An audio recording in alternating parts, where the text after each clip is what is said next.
I almost get emotional because when I was naming my company, everyone advised me not to name it Walker Miller. Don't name it after people.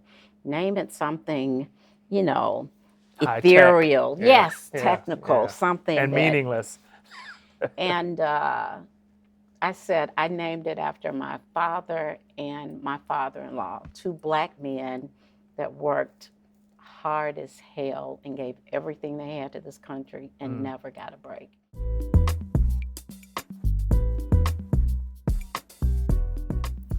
Hello, and welcome to part 2 of my interview with Carla Walker Miller, founder and CEO of Walker Miller Energy Services. If you saw part 1, you learned about Carla's upbringing, her early career, and her arrival in Detroit. If you didn't see part 1, go back and watch it now. In this interview, part 2, we explore how Carla went about building her company, what that company is doing today, and what Carla will be doing next. I think you'll find part 2 at least as interesting and informative as part 1. Thanks for watching. So we were just talking about you leaving ABB. So, I mean, you were there for 18 I years. was So there for 18 years. that must have been some transition. It was, and I grew. I matured there. I grew. I saw the opportunities. I learned a lot. And but one of the things I learned is that I was working for a company that at the time was more engaged and involved in engineering, building, and delivery than service. So I saw a gap. ABB at the time I left made products from the house meter, $27, right? The electromagnetic meter, to the largest single product I ever sold was a $6 million transformer. And One transformer. one transformer manufactured in Geneva, Switzerland. Wow. Phase shifting, one of the most complicated transformers ever put on DTE energy system, costed $6 million. And that $27 meter and that $6 million transformer each had a 1-year warranty. Wow, 1 So year. if they failed after 1 year. Yeah.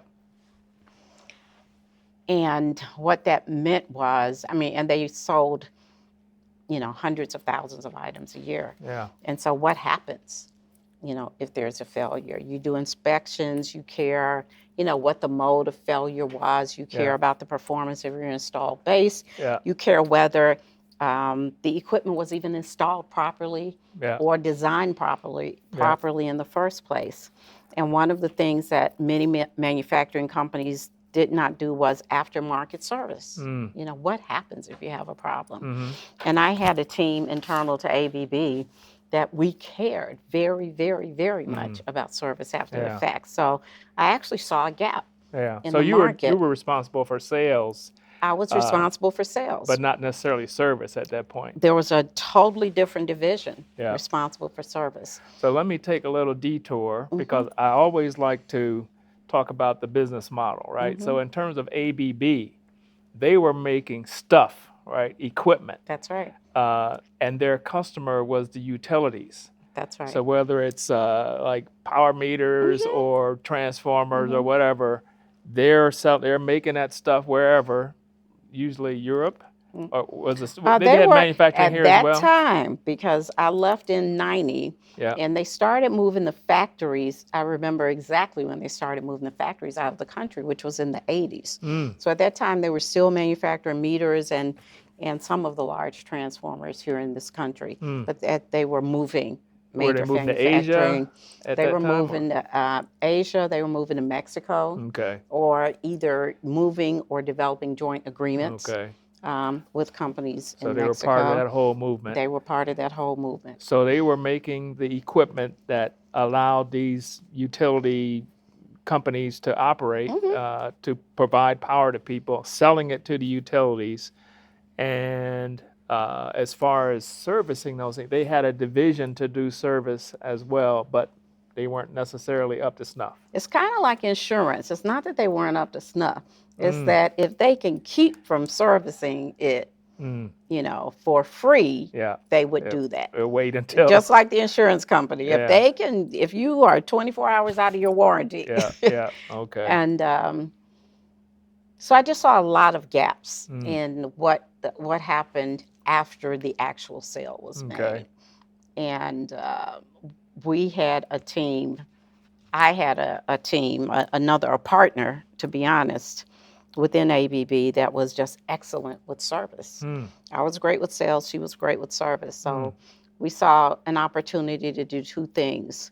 One was to diversify the supply chain. At that time, in the 80s and 90s, utilities were still trying to figure out how to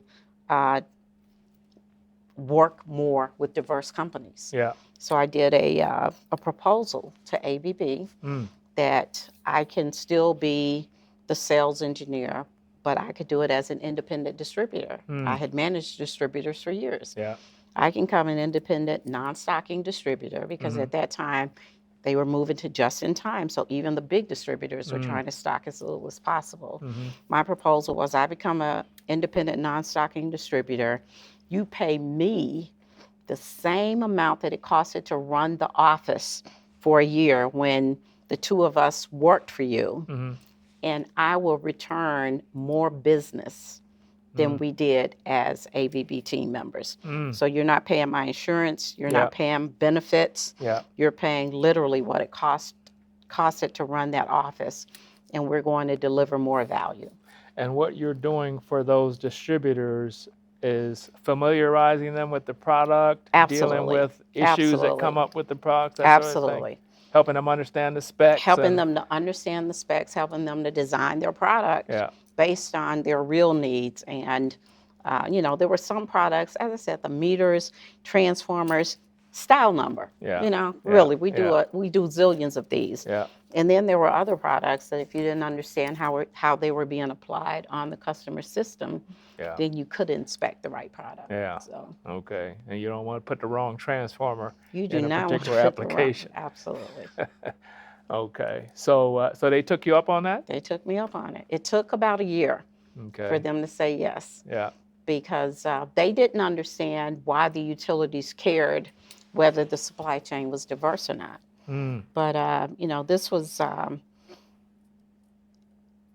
real interest of the utilities. At that point, I was part of the Minority Supplier Business Development organizations, and ABE and utilities were saying, we need more suppliers and we need a more diverse network of suppliers who really understand these products. So what was your company called at that point? It was Walker Miller Energy Services. Okay. And that's where the services. At the beginning. Absolutely. Okay. And so the relationship, the interface, so you had an interface to the utility. I had called on, by the time I left ABB, I had already called on DTE. I left ABB in 2000. So I had already called on DTE for about 7 years. So I had the relationship with the customer. I had the relationship with the manufacturer. So it was as standard, as non-dramatic as it can be, right? What was your relationship, or what was your interface to the manufacturer at that point, now that you've pulled out? I was a distributor just like all their other distributors. Only I knew more about their product than most of the distributors. Amy and I knew the engineers. We knew the factories. We knew, we really knew the customers. And with this customer, we knew the customer history. We knew what the issues were. So it really was, it was a pretty foolproof business plan, except I didn't know what I didn't know. When I put my business plan together, I remember looking to see how much does a FedEx package cost? How much do we spend in mail? How much do we spend on phones, insurance, blah, blah, blah. But I only had access to corporate information. So I did my business plan based on what a company that at the time was $60 billion got. Wow. I couldn't buy anything. Yeah, they were getting that's exactly they were getting the right. quantity price. That's exactly right. I couldn't buy anything for what they bought it for. So my assumptions were all wrong about what it would cost. But I was able to recover from that, and we were able to grow the business. Now, were you able to distribute? Since you're independent now, you could distribute other people's products. I could, but it would not have been the smartest thing to do. Okay. Because I had, at the time, ABB had a full range of products, as I said, from all the way from the meter on the back of the house up to the power plant. Yeah. So I didn't really have a need to distribute anyone else's products. Yeah. But we didn't have our costs. We had we filled all the slots with numbers, but we didn't have our true cost. So it took us a little while. But the other thing is I didn't understand the culture. The people the companies I was calling on, I keep saying DTE, but I was calling on Detroit Public Lighting at the time, Lansing Board of Water and Light, Alpena Power, all of the municipalities. Yeah. Consumers? Absolutely. Thank you. Consumers Energy. I was calling on a little meter shop in Atlanta, Georgia called Kevin's Meter Testing. And I remember getting on the road and say, hey, I'm going to Atlanta, Georgia to see Kevin. And my husband at the time said, there is no Atlanta, Michigan. I said, I'm going to Atlanta, Michigan to see Kevin. He says, there is no Atlanta, Michigan. I said, there is an Atlanta, Michigan because, and a few weeks later, I'm going to St. Louis, Michigan because they have one turbine that, and he's like, there is no St. Louis. I said, there is a St. Louis. And there's a Hell, too. There is a Hell, Michigan. I spent the night for real there once. But it was interesting. It was interesting. Let me tell you, I went to Charlevoix, Michigan once. I didn't see anything but a substation. I went to see the substation. I stayed I rented a hotel room that the local engineers always used. Yeah. And it was above the bar that was next to the substation, no phone. So when someone called me, the guy from the bar had to come upstairs and tell me I had a call. And again, I was just following what I knew to do. Yeah. Do you know how beautiful Charlevoix is? I have not been to Charlevoix. Charlevoix is one of the most beautiful places in Michigan. I had no idea because I went to the bar. I was staying at near the substation above the bar. And you should have seen my face when I was driving out of Charlevoix, a different way than I came in. Like, what? Why am I staying? You had a different perspective on it. Oh, my God. I couldn't wait to get back. But I stayed where I cared about, which was near the utility substation. You were doing business. I was doing business. So you started that business in 2000, and how did you all do? We did great. We sold medium and high voltage equipment. We grew the business. Yeah. Who was the partner? Well, I had and when I call her my partner, she was my partner in that she left ABB with me. Okay. But her name's Amy Caminiti, and she still works with me. Really? We call her team member number one. So she's still here? She lives in Columbus. Okay. But she lived in Columbus when we left, and she's still team member number one. Wow. And we had increasing revenues up until 2008. And in 2009, nobody was buying equipment. Yeah. Nobody was buying equipment. Financial crisis. Absolutely, a financial crisis. And by the time all the orders that had been in the pipeline were canceled, and I paid cancellation fees and penalties. Wow. I was $250,000 in debt with, Wow. And it was just me. So the cancellation fees where you had ordered stuff I had from ordered ABB, stuff, and some of it business. and some of it was custom. Yeah. And then you had to cancel those orders with ABB. Orders had to be canceled because the projects were canceled. Yeah. And because And ABB wasn't like, that's okay. Right. Yeah.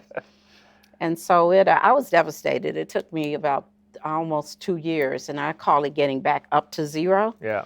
Because, and I also say though, David, that is the period during which I graduated from being a small business to being an entrepreneur.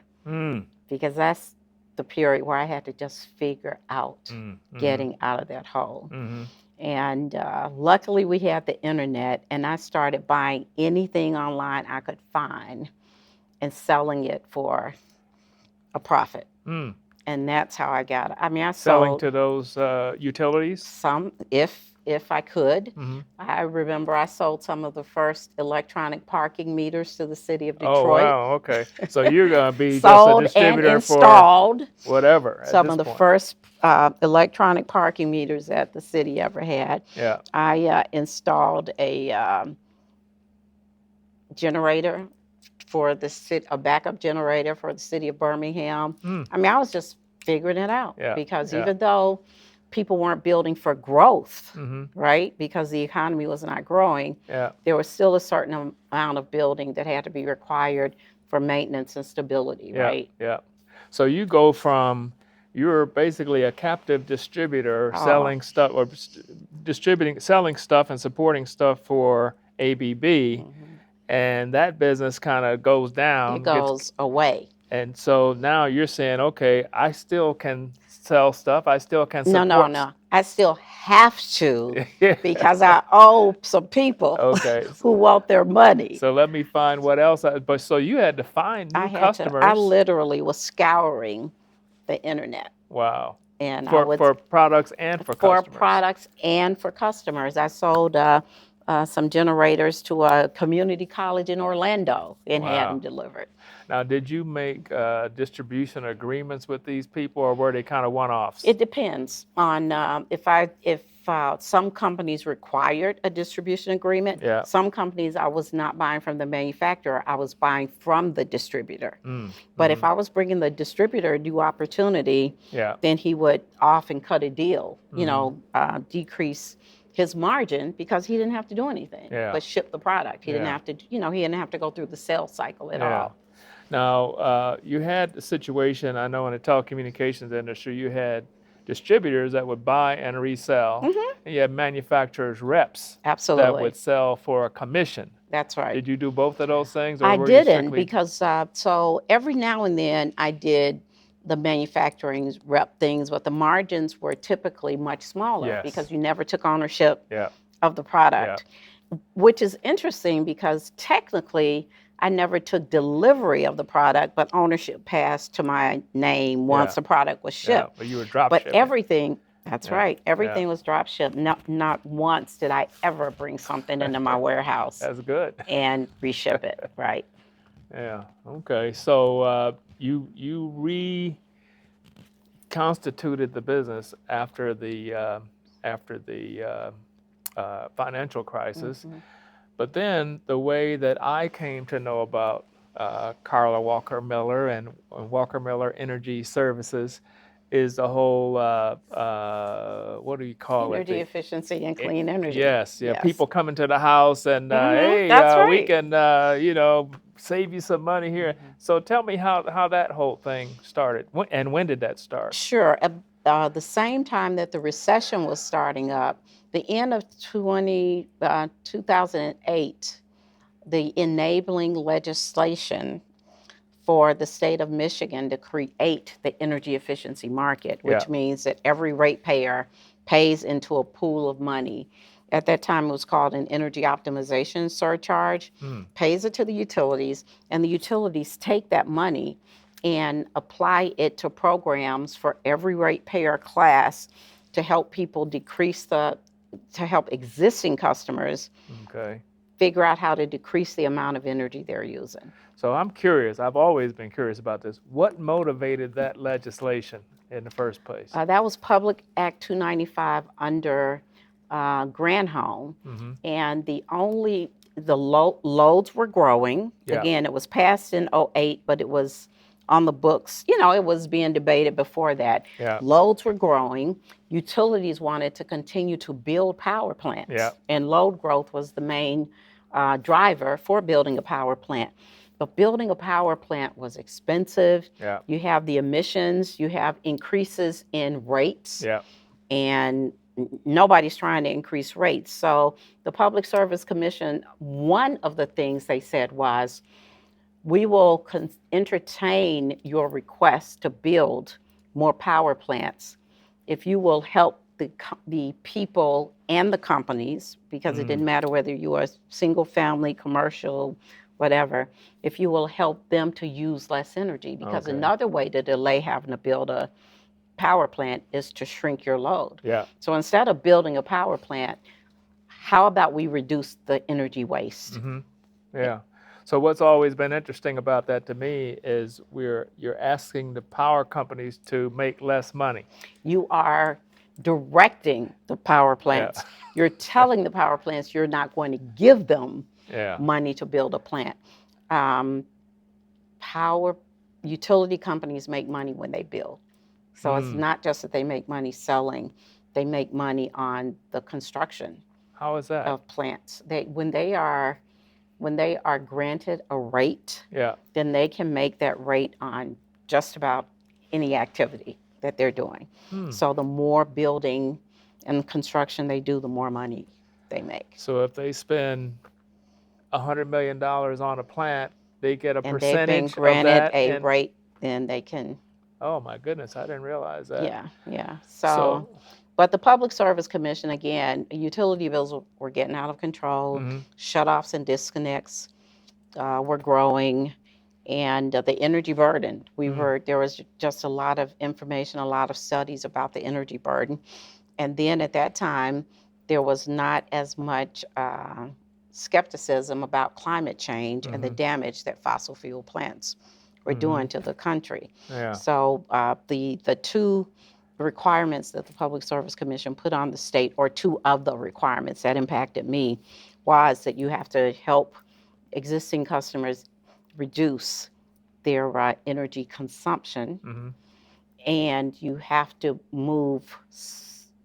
increase the amount of renewable energy that's on your system. Yeah. So that's when the utilities started, just put their planning on how do we do those things? What are the programs that would help us to do those two things? So the interesting thing to me, entrepreneur to entrepreneur, is you've already made this one change of going from being a distributor for ABB to distributing for people, selling stuff still, right?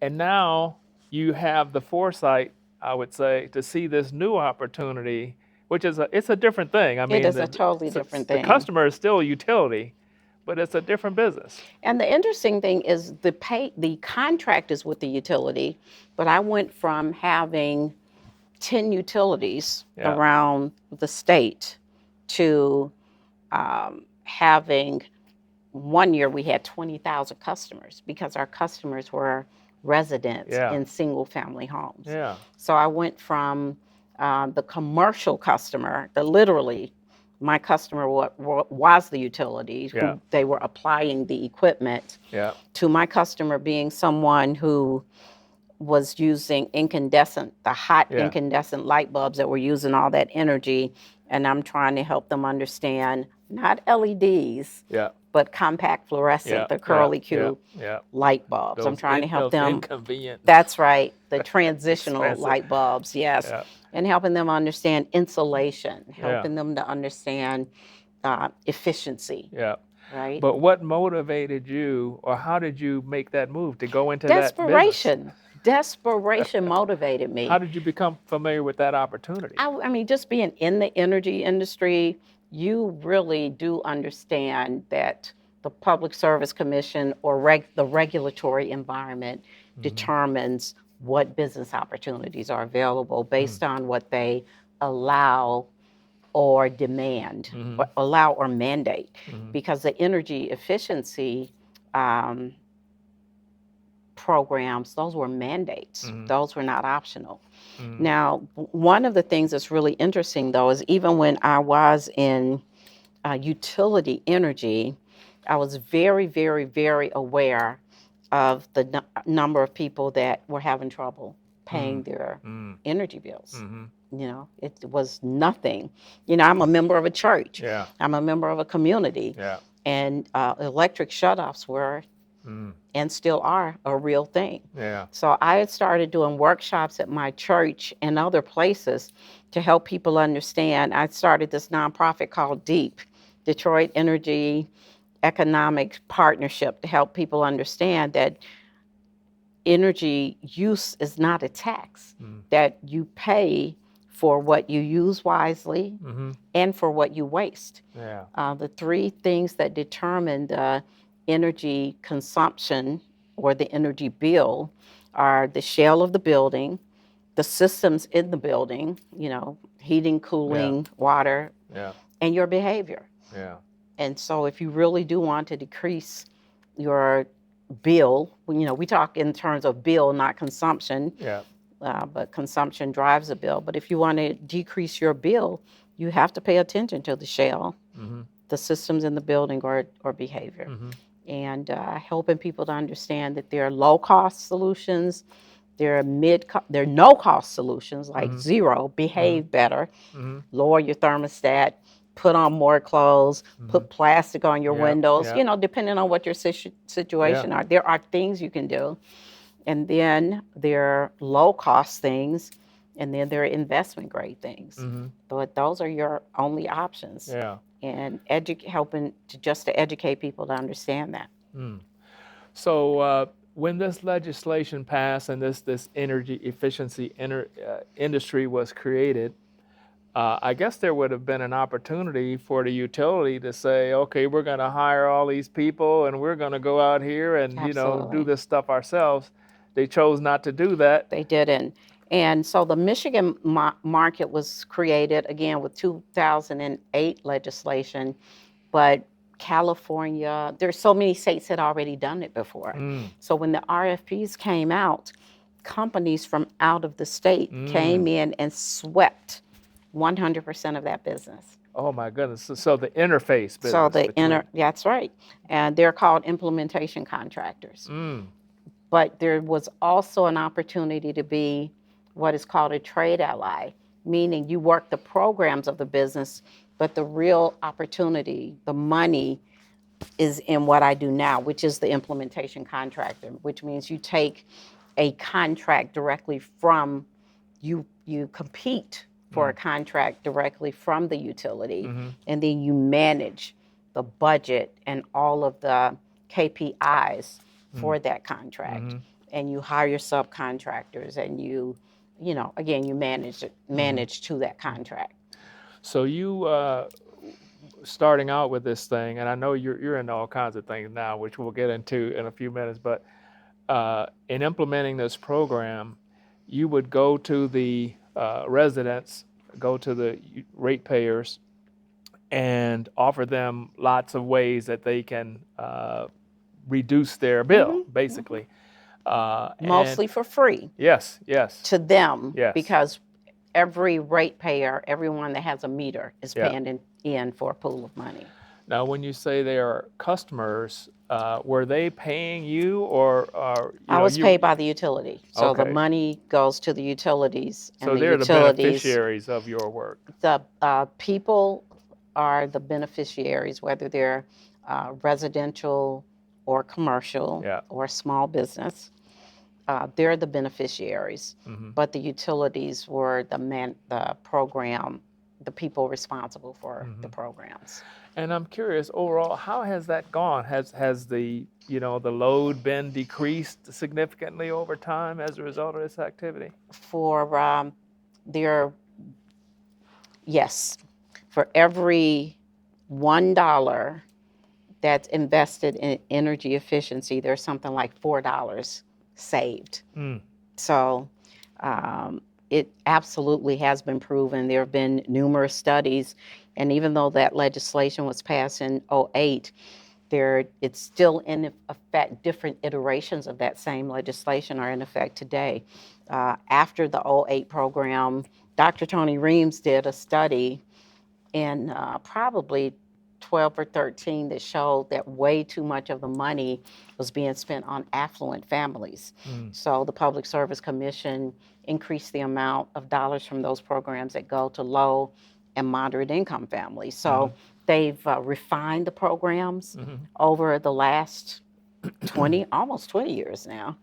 But those programs are still in existence, and they are proving out the theory that energy waste reduction and moving to renewable energy absolutely provides a net positive impact. And so now we have a lot of other things going on that are driving the increase in energy. I'm not going to get to the data centers yet, yes, but yes. the electric vehicles, for example, you know, it's is a big consumer of electricity. I don't know, the percentage is not that great yet, but you know, so it's really interesting. The electric vehicles are consumers of electricity, but if you look at the embodied carbon and the cost of internal combustion engine vehicles, they're a great, and the non-energy impacts, I mean, health, especially health, then electric vehicles are a bargain. Well, and they're much more efficient. You know, it's about 5 times as efficient as, And so the legislation was passed in 2008 that created the energy efficiency market. We didn't get our first order directly with the utility until probably 2015. Wow. So we literally had to build ourselves from a 2-person to an 8-person to a 10-person team. And then in 2015, we finally got our first direct order. So you were doing this DTE. Indirect work we were doing with these national outfits? With mom and pop stores. We were changing out the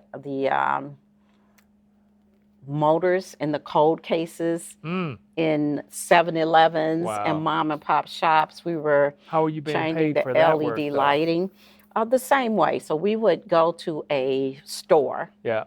We'll just say a 7-Eleven and say, hey, we can decrease your energy bill. Yeah. You know, you have the standard motor that came with your case. It's now old. Yeah. They have these really efficient ECM motors now. Yeah. So if you will buy these motors, we will install them, and you're going to save money. And the same with LED lighting. Okay. You're going to save money. You're going to save energy. Your business is going to look better. So really educating people. So they were paying for those things in those days. At great discounts, though. At great discounts. Because, again, they were paying for them, but the utilities, you had the buying power of the utilities. Okay. So you were kind of working in conjunction with the utility. Without a direct contract. So we were acting as trade allies. Okay. So I see. And so that went on for a few years until you were able to get a contract. Until we were able to get a contract as a prime implementer. Okay. And so since then, how many people do you have doing this work now? We have in Michigan. Well, we have probably 150 in Michigan, probably 220 in about 5 states now. Wow. Because almost every state still has energy waste reduction programs. And we're always innovating. You know, what do people need? It's kind of like, again, when we first started, we were installing the CFL curly light bulbs. Then the price of LEDs and the reliability of LEDs came down. So we started installing them. Now we install sensors. You know, we install the measures. There's a measures database that the state of Michigan and every state uses. And these are the measures that are approved because they're proven to save this much energy. So now another side of this thing that I learned about when you were working with my class last year is you have this community-minded approach to workforce development. Well, everything, but in particular, you have all these people who go out and do this work, and they have to be certified in this work. I forget what the certification Building is called. Performance Industry, BPI. Yes, okay. BPI certification. And you're helping people to get this certification and to develop a workforce that is, tell me about that. Yeah, one of the interesting things about the energy transition, which is going to happen in spite of the headwinds that we're facing, is that when you look at a city like Detroit, everything's old. everything is end of life. Our water system is end of life. You keep reading about how much has to be invested in the grid in order for us to keep up with the growth. But our homes, every single building, including the building that we're sitting in.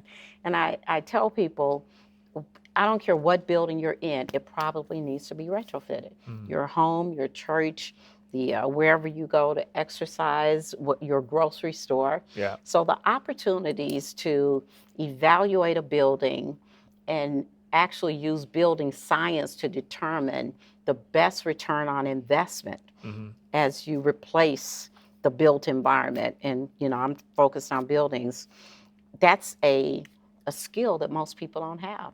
So there is a BPI certification that literally allows you to use diagnostic tools on any building.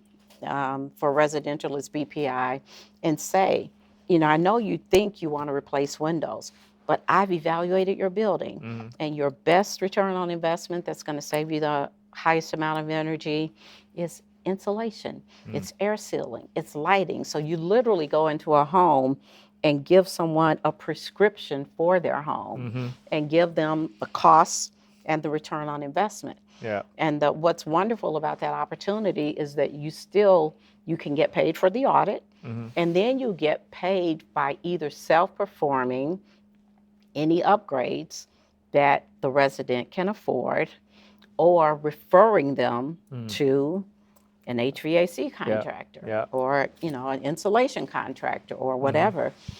So you're looking at the house as a system as opposed to bringing one contractor in to fix this, one contractor in to fix that.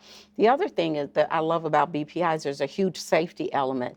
When buildings are designed, even a home, that designer pays attention to things that we never look at again, like the number of air exchanges required for a home to be safe. Those fans that when we remodel and we take out the fans that ventilation to the outdoors because we want to put a cabinet on the wall, then we're messing up ventilation, right? We really are messing with the things that keep a home healthy. Yeah. So that evaluation also does an evaluation of all the combustion appliances. Are they depositing too much pollution? And David, indoor air quality is such an issue in so many buildings. There are homes that every hour you spend in that home is actually decreasing your lifespan and you don't even know it. Yeah. So that evaluation on the home is really, really important. So you've been at this now as a prime for a number of years. What does the competitive landscape look like here and elsewhere? And if I were to, from the utility standpoint, why Walker Miller Energy Services as opposed to some other solution? So it's really interesting because we really do have a secret sauce. Yeah. One of the things that Walker Miller does differently is we just have a company culture that takes care of everyone.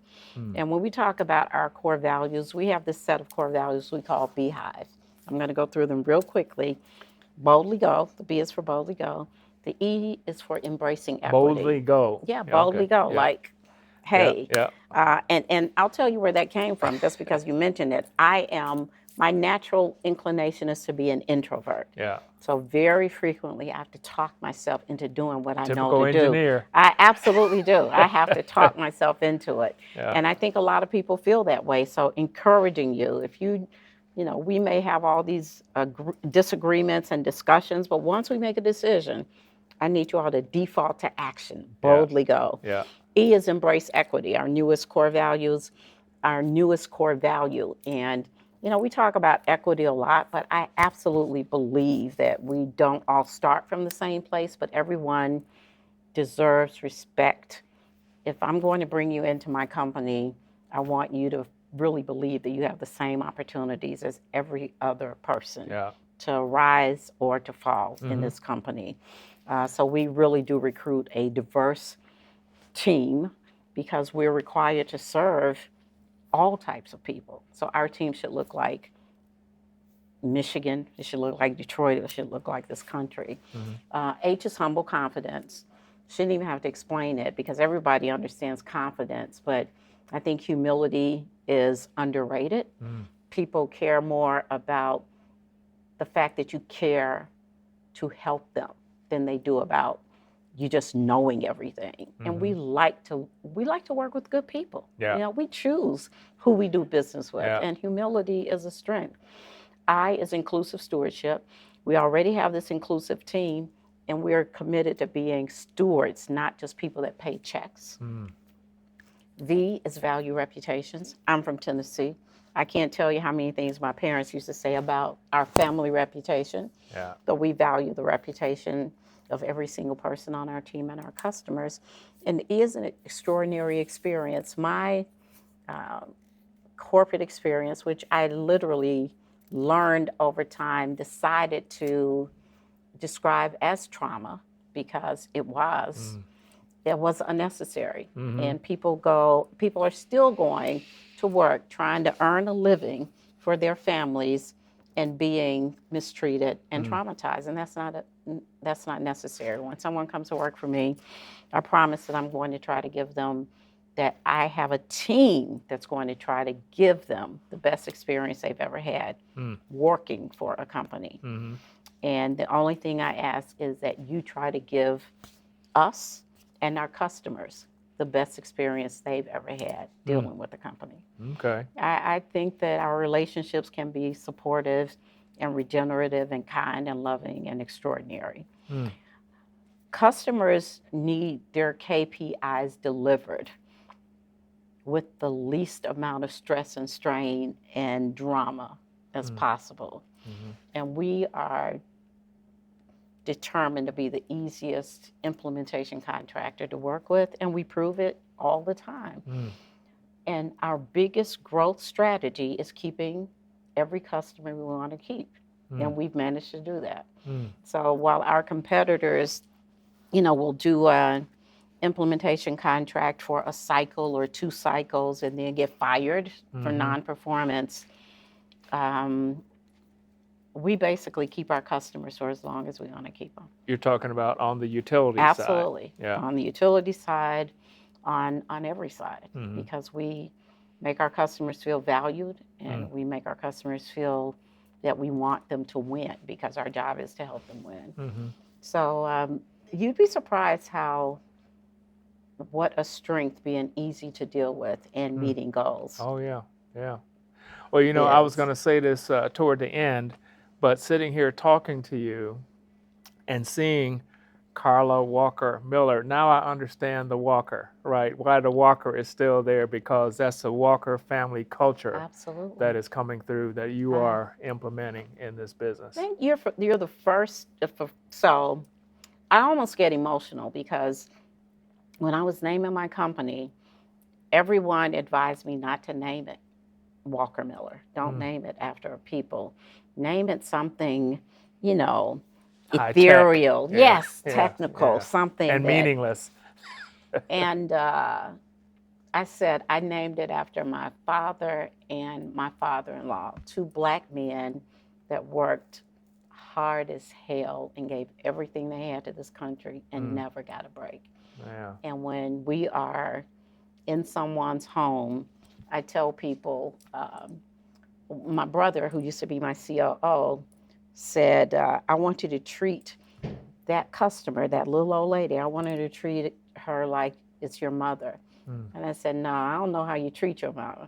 I want you to treat her like it's my mama.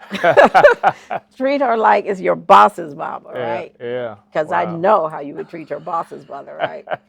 But we do break it down, that deep. And it is part of the culture of excellence and love and kindness that we grew up with.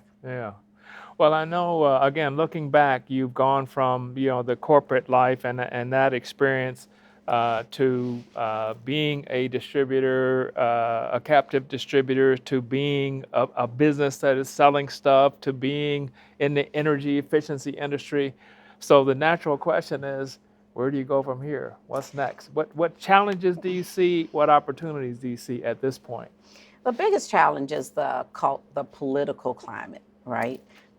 We had a great 2025, but not as great as we should have had. Had Solar for All and some of the other programs not been pulled back. We now do beneficial electrification and EV installations. That $7,500 incentive is really going to quail the opportunities in EVs. The solar incentive that is expiring is going to decrease. But the market has spoken. People would rather have clean energy than dirty energy. And there, no matter who says what, there is a such thing as healthy, clean energy and damaging dirty energy, right? And we know that. So I think that the headwinds of the lack of incentives, there are a lot of things.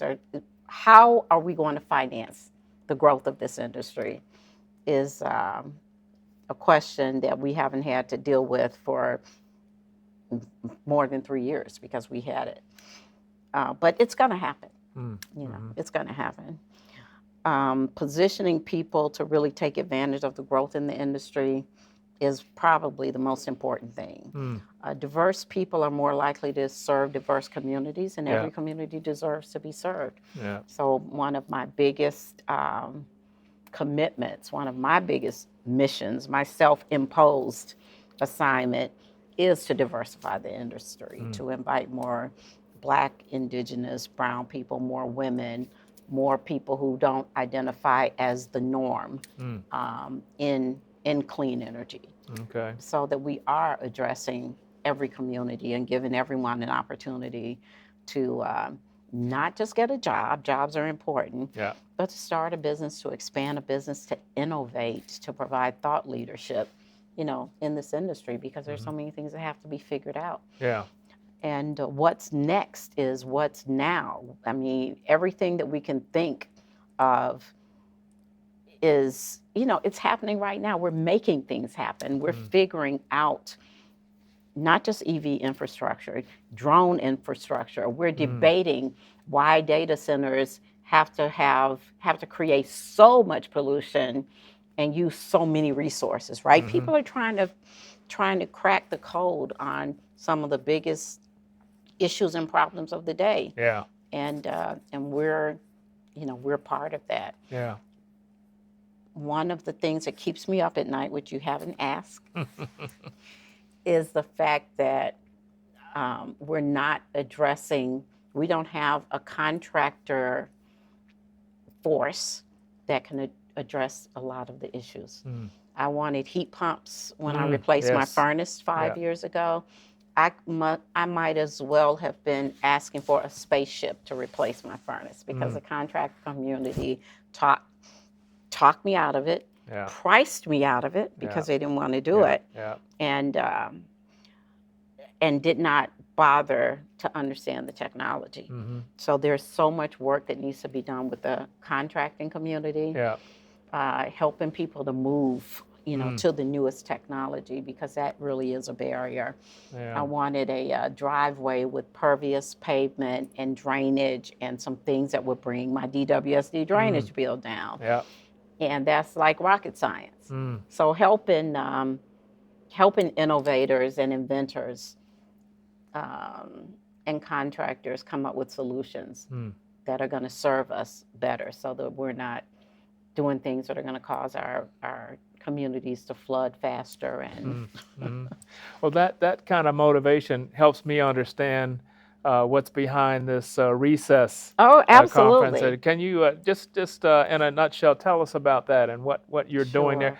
Again, I'm struck with, this is not something you have to do, right? This is not something that's direct bottom line kind of thing, but what are you doing and why do you do it? Yeah, so the industry has been a blessing to me. Even though I started off talking about my trauma and how they ate my lunch in corporate America, I feel really, really blessed to be in a place where I know so much about the industry and so much about the opportunity. And Archie and Fannie Mae Walker will be really proud of me for saying, hey, y'all, come on in. There's so much you can do. And I started Recess because of the amount of money that was going to come into clean energy, into the transition under the Biden administration. And as disappointed as I remain with the clawbacks, I think it's even more important that we understand the opportunity so we can push, so we can push through, so we can work to expedite the transition even against the forces that are trying to work against us. Yeah. So the Resilience and Equity in the Clean Energy Sector Summit, our 4th year is going to be September 27th through the 29th here in Detroit. And we're inviting everyone to come in and learn about all the opportunities in clean energy and how to retrofit, revive your own communities, and how to be a solutions provider and a thought leader, an inventor in just creating the ecosystem, the clean energy ecosystem, the regenerative ecosystem that we want to see. Yeah. I think that's a great thing, and I think it's, for urban communities, this is the future. It is the future. Yeah. We just are in the process of putting up an events calendar on the UEI website. It'll be up later this week. And I was looking online this morning to see when is the Recess 26. Okay. But I definitely want to get that on there and get we the have word a save out the to date. people. I will make sure I get it to you. Definitely. All right. Well, is there anything that I didn't cover that you would like to highlight in this interview? Thanks for asking that.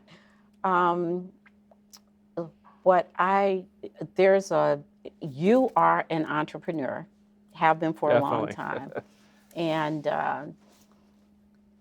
entrepreneurship is hard. Yeah. It is hard.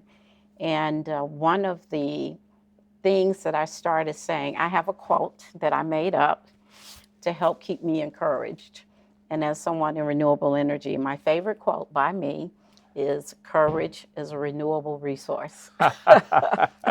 And it reminds me that even when things aren't going well, I get up today and they eat my lunch, right? And ask me to put some more jelly on the peanut butter so they can eat it again tomorrow. That I have the opportunity to go home, lick my wounds, figure it out, and be courageous the next day, because that's really how progress is made. Yeah. And failure really is such a part of figuring things out. Yeah. And difficulties, It really is. It really adversity is a part of this whole thing. It is. I want to just ask you, because there's such a movement now in town. A lot of young people want to be entrepreneurs and so on, and that's why I wanted people to hear your story and to hear the things that you went through to get to where you are. And I just want to know, in a nutshell, what would you say to those people who are looking to start their own journey about how they can achieve success in whatever field? So I like to say, anything I say good about entrepreneurship, I want to preface it by saying there is nothing like getting a check every 2 weeks from someone you might not be able to pick out of a lineup. Yeah. That is good. Yes. Okay? Yeah. Nothing wrong with that. There is nothing wrong with that. And we've almost gone overboard trying to get everyone to believe that entrepreneurship is so sexy and cool. Yeah. If you can't make enough money to pay yourself and to live your life, entrepreneurship may not be for you. Yeah. Because it is hard. I have paid more because I am a giver. Yeah. I could name some entrepreneurs that can take the main stage of TED, the TED conferences. They're at the Detroit Economic Club. They're speaking at U of M. Yeah. And that night, I'm paying their energy bill. Yeah. Okay, I'm paying literally. Yeah. Because monetizing your talent or your skill or your product is hard. Very hard. Yeah. It's very hard. And one thing I think people don't appreciate, and it's coming through in your story, it reinforces this. It takes some deep expertise in something, to be successful in entrepreneurship, and it takes commitment. It takes teamwork. It takes a team. Absolutely. Teamwork. It takes a team. Just getting a team so you can do teamwork has taken decades for me to get the right team.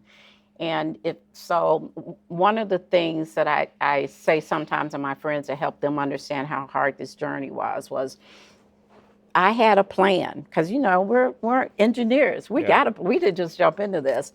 I had a plan. I was going to be retired. I was going to be retired by 2018. Oh my goodness. Okay. Okay. Yeah. And that I was basing that on my experience from 2000 to 2007. Yeah. Yeah. All right. That trajectory. That's right. That's right. It was, and 2008 happened. Yeah. And the build, just the struggle between 8 and 13. And while I was trying to rebuild my business, my mother was diagnosed with Alzheimer's. And instead of me being able to disengage and spend more time with her for that, for her more lucid years, I was trying to figure out how to make enough money to get myself out of trouble and how to help her. Yeah. You know what I mean? Yeah. And if someone had said to me in 28, if you had a choice between spending the next 5 years building your business back or the next 5 years with your mother, no brainer. Okay? Yeah. But we get ourselves in the position when we make financial commitments and when we start these businesses that for a long time limit our options and our flexibility. And it takes a toll. It takes a toll. That is, so while people laud me as a success, there's a failure because I couldn't be there for my mom during those years, other than financially. Yeah. The way I wanted to in my heart. Yeah. So everything is a trade-off. Well, I know she must have been proud. Oh my gosh, she was so proud of me. She was so proud of me. Yeah. And I'm so proud of her still. So. Well, this has really been great to learn more about you and your journey, and I really appreciate the time you're willing to spend, and I'm looking forward to, again, sharing this with people so that they know the story behind the person, right? Not just the person, but, all that went into it. So, David, it means a lot that you reached out to me. It, just the ruggedness of my journey allows me to appreciate feeling valued. Yeah, well, so thank you for valuing. Well, you are, and thank you. Thank you so much. Appreciate really it. Appreciate it.